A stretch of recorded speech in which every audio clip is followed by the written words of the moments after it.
My name is Marcus, and I'm a proud black man living in a peaceful suburban neighborhood. Over the years, I've worked hard to create a stable life for myself and my family. From building a strong career to saving for a home, everything I've earned has come with dedication and sweat. My house is my sanctuary, a place where I can relax and recharge. It's not a mansion or a palace, but it's mine, and I'm proud of it. After some time, I decided to enhance my backyard by adding a pool, making it a place to relax and enjoy with family and friends.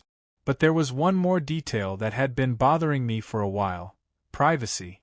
It felt like every time I stepped outside, someone was peering in.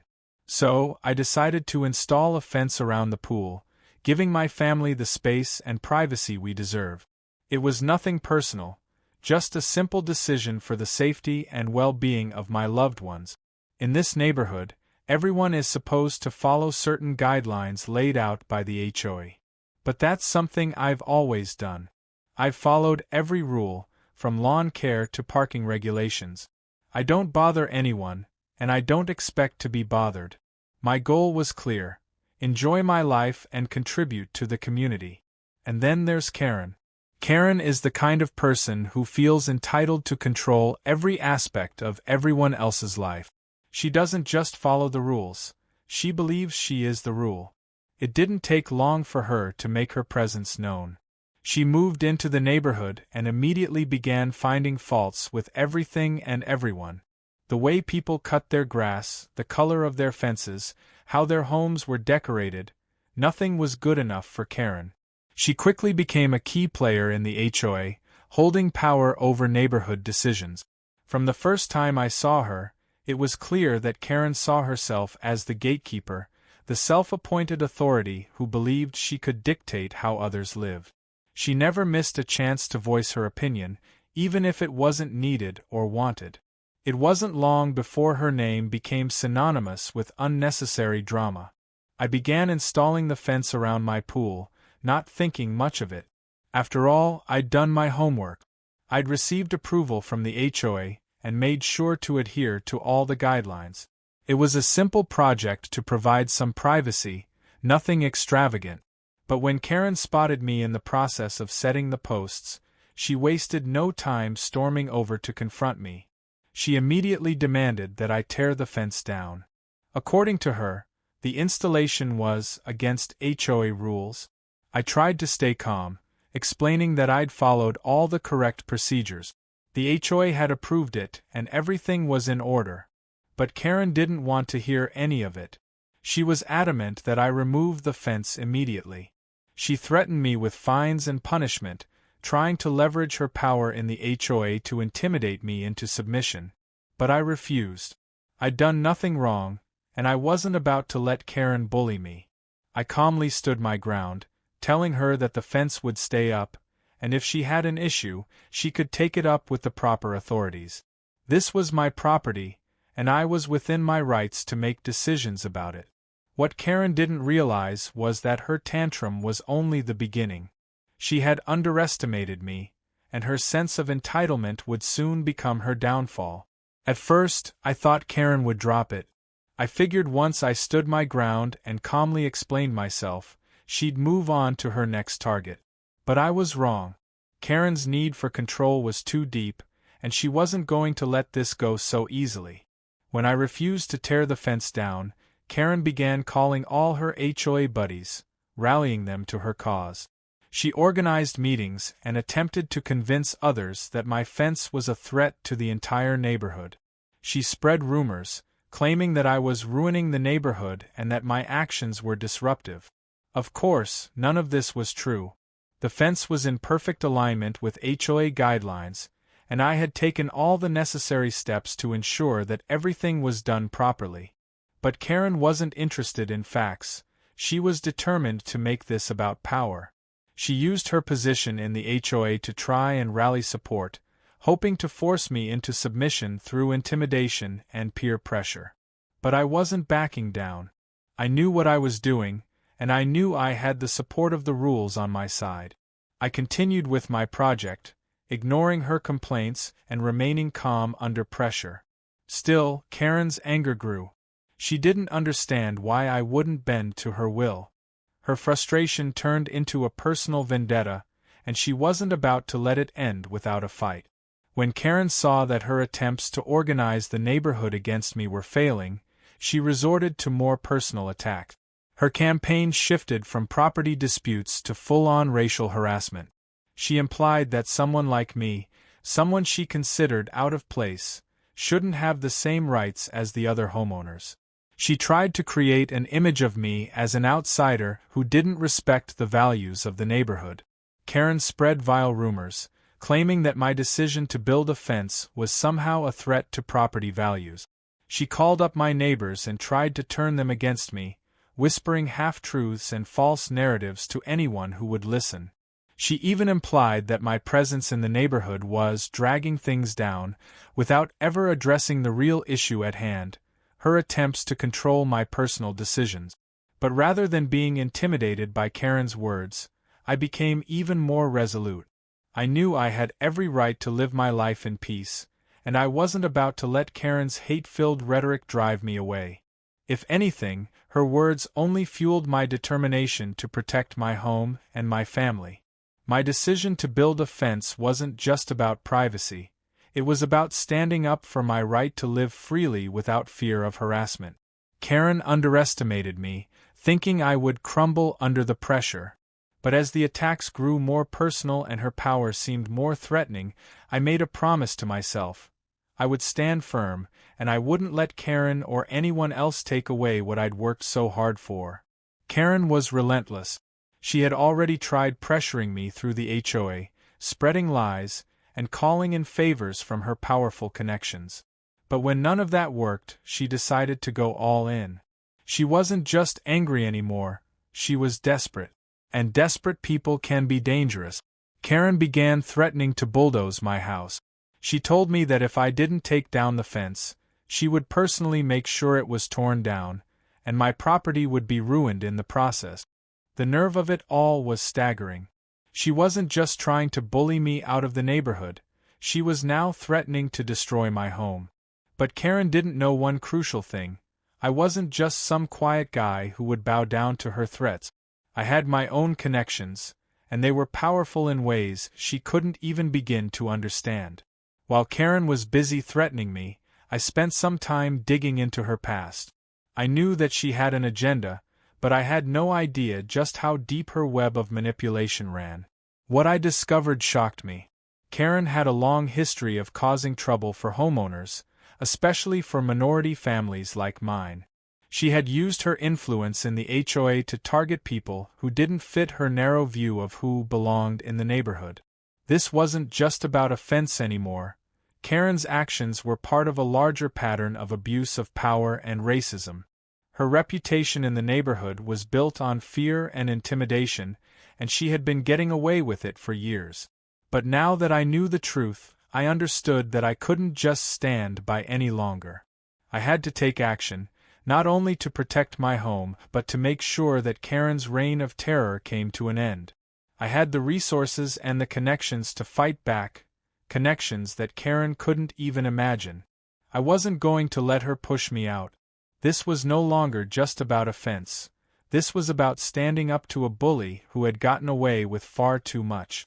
With everything I had learned, I knew exactly what I needed to do next. It was time for Karen to face the consequences of her actions. The day finally came when Karen thought she had me cornered. Armed with a bulldozer and a group of her cronies, she showed up at my house, ready to destroy my fence and, in her mind, teach me a lesson about who's in charge. She was confident, sure that she had the upper hand. But what she didn't know was that I had made my own preparations. Karen had underestimated me, and now, it was her turn to feel the consequences. I was waiting for her. As she marched up to my property with her crew, I stood at the front door, calm and collected. I didn't rush out to meet her. I didn't shout or get angry. Instead, I waited for her to come to me. When she saw me standing there, her face twisted into a smirk. She thought she was about to win. Little did she know, her victory was slipping through her fingers. With a steady voice, I calmly told Karen that she was about to face serious consequences for her actions. I wasn't the one who was going to lose today, she was. At first, Karen didn't understand what I meant. Her eyes darted around, expecting to see me scrambling in fear, but instead, I stood firm. That's when I pulled out the documents. The weight of the situation shifted immediately. I had been doing my homework, and now it was time to show Karen just how deeply she had overplayed her hand. I pulled out several official records, detailing Karen's history of corruption, her use of her HOA position to harass homeowners, and her pattern of targeting minorities. What she didn't know was that I had been in contact with some powerful people she could never manipulate, no matter how hard she tried. I pulled out my phone, dialing a few key numbers. The look on Karen's face changed as she realized what was happening. Moments later, the doorbell rang. It was one of my contacts, an FBI agent who had been helping me gather evidence against Karen's corruption. He arrived with a few colleagues, all of whom had been briefed on the situation. Karen's smug attitude quickly faded as the weight of the situation hit her. This wasn't a neighborhood dispute anymore. It was an investigation into her criminal activities. The agents began documenting everything. They took photos of the bulldozer, her crew, and the threats she had made. As the realization dawned on her, Karen's face went pale. The people she thought she could control were now on my side. The FBI agents were here to gather evidence for her past misdeeds, and it was clear her reign of terror was coming to an end. Karen had thought she could bully me, tear down my fence, and get away with it. But in that moment she understood that she had overstepped. Her connections and power meant nothing now. The color drained from her face as she realized that she was the one who was going to lose everything. All her attempts to control and intimidate me had led her to this point, an undeniable reckoning. And this time, there would be no escaping the consequences of her actions. The moment Karen's plans backfired, the result was nothing short of spectacular. She had assumed she could bulldoze her way through my life, but instead, the very bulldozer she had brought to destroy my property became the symbol of her own unraveling. Once the authorities got involved, everything she had built came crashing down. The local police and legal teams immediately took action, with a full investigation into her harassment, racial discrimination, and abuse of power within the HOA. Karen was no longer the untouchable figure she once thought herself to be. She had threatened to destroy my home, but instead, she had dug her own grave. As word of her actions spread, news outlets picked up the story, and Karen quickly became the subject of widespread public scorn. Her once loyal social connections began to distance themselves, unwilling to be associated with someone who had become the face of cruelty and corruption. What Karen hadn't anticipated was the tidal wave of support that came my way. Neighbors who had once been too afraid to speak out now rallied behind me. The people she had tried to intimidate found their voices, and they spoke up for justice. The neighborhood, which had been divided by Karen's malicious tactics, now stood united. No longer was she in control, she was a pariah. The weight of her threats, lies, and manipulation all caught up to her. She could no longer hide behind her social connections or her supposed influence in the community. Once the authorities began to investigate her, they found that her actions went far beyond simple harassment. They uncovered a pattern of abuse and discrimination aimed at anyone she considered beneath her. Her days of controlling people through fear and influence were over, and she was left to face the consequences of her own actions. Her reputation, once built on fear, was completely obliterated. Karen's phone calls, once filled with threats, were now ignored. The fear she had tried to instill in others had transformed into outright rejection.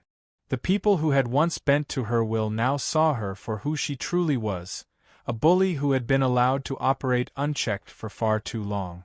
As the investigation into Karen's actions deepened, the legal consequences were swift and severe. She was charged with a string of offenses, including racial discrimination, harassment, and abuse of power within the HOA. Her role in the construction industry, which had been a source of her power and influence, quickly evaporated. The local construction companies, who had once supported her, dropped her like a hot potato, unwilling to be tainted by her actions. The bulldozer that Karen had once thought would be her weapon to tear down my property now stood as a stark reminder of her hubris. Instead of using it to destroy my home, it had become the very symbol of her downfall, representing her reckless disregard for the law and the lives of others. The community, once at odds over her influence, now watched as she faced the full force of justice. As the legal process unfolded, Karen lost everything. She lost her job, her social standing, and her sense of control over the neighborhood. No longer could she hide behind her position in the HOA. Her past caught up with her in a way she never saw coming. Her world, once built on manipulation, was in ruins, and she had no one to blame but herself. With Karen's departure from the neighborhood, the peace I had worked so hard for was finally restored. The fence, once a symbol of her harassment, remained intact. It was no longer just a boundary, it was a reminder of the battle fought and won. My backyard, which had once been a place of quiet enjoyment, was now a sanctuary once again, free from the threats and division Karen had sown. As for the neighborhood, it began to heal from the wounds Karen had inflicted. People who had once felt powerless now felt empowered to speak up for what was right. The community came together to ensure that no one else would face the kind of treatment Karen had tried to impose on me. We implemented new guidelines to prevent future discrimination and harassment, ensuring that the HOA would never again be used as a tool for abuse. My role in bringing about this change was not something I had ever sought, but I found peace knowing that I had stood up for what was right. The fight had been long and exhausting, but in the end it was worth it. Justice had prevailed, and the toxic influence Karen had on the neighborhood was finally gone. Now, as I continue to live in peace, I know that I've not only secured my own home and privacy, but also set an example for others who might find themselves facing similar challenges. I'm not just a homeowner, I'm someone who fought back against injustice, someone who stood firm in the face of harassment and racism, and someone who made sure that the values of respect and fairness would always hold sway in our community. The victory wasn't just mine, it was for every person who had ever been made to feel small by a bully like Karen. The real lesson here wasn't about a fence or a bulldozer, it was about standing up for what's right no matter the cost. And in the end, justice won.